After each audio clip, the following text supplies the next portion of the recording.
Hey guys, it's Paul and Jang. So we bought land about a year ago for 1,950. This is when it might have been closer to 2 years now, or a year and a half. Um, like right when COVID was starting, or like right before that, and we bought it for $1,950. What we did, we sent direct mail into a specific county in Oklahoma, and we picked up this property, and we got a solid deal on it. At the time, there weren't other properties, and I guess other land investors weren't targeting it. It didn't seem like there was a lot of land out there that was kind of what we wanted to buy and resell. So most of our land actually gets bought up within a month to a couple months. And we actually sold this to a guy who was in the area, wanted to develop it. He bought it for $1,000 down and $150 payments. We said yes, it was going to be for a couple of years, and a nice little passive income. We would have gotten our money back in a couple months, and the rest would have just been profit. But he's been paying on it for about a year, and he ended up defaulting. At first it was like a late payment, and then he asked for an extension of time, and then we did that, and we got the payment sorted. But I guess later on he just kind of ghosted us. He stopped responding to emails, and the payments wouldn't go through. Finally I just emailed him like, hey, if you don't reach back out to us, we're going to take back the property, which is what we did. We took it back. We sent him an email informing him, as per contract, we're taking back the property.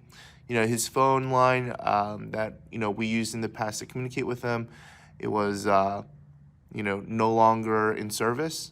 So it had that call saying that he changed it, or well, I don't know what happened, but ghosted us. We took it back, and we put it back out in the market.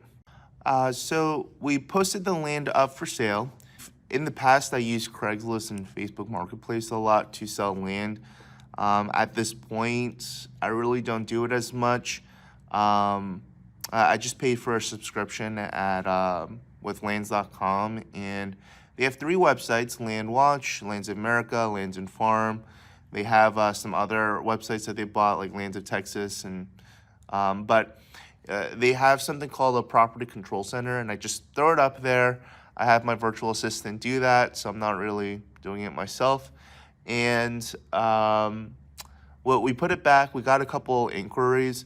My wife is the one that generally takes the calls, or she doesn't even take the calls as much.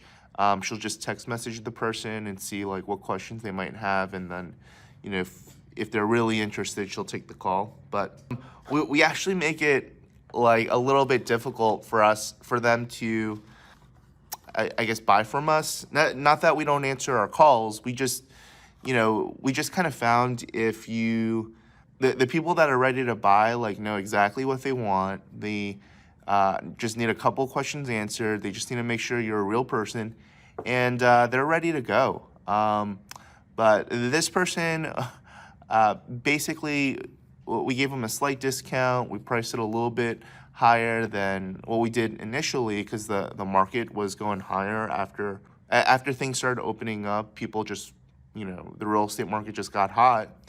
And we had a wave of calls, a wave amount of people that just, were doing inquiries, wanting to know more about the property. And we ultimately just sold it for cash, $9,000 flat, no document fee, and it was nice and easy. We didn't use a title company, so they wired us the funds, wrote out a deed. We used a Rocket Lawyer to do that. I usually just use Rocket Lawyer to write up the warranty deed, and we sent it off to the county for recording.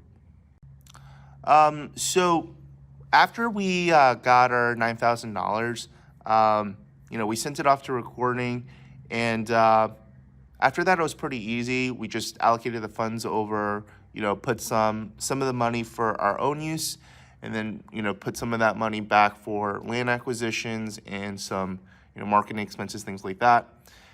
That's kind of it. It's, real nice and easy. And, I mean, you definitely need to know the process of it.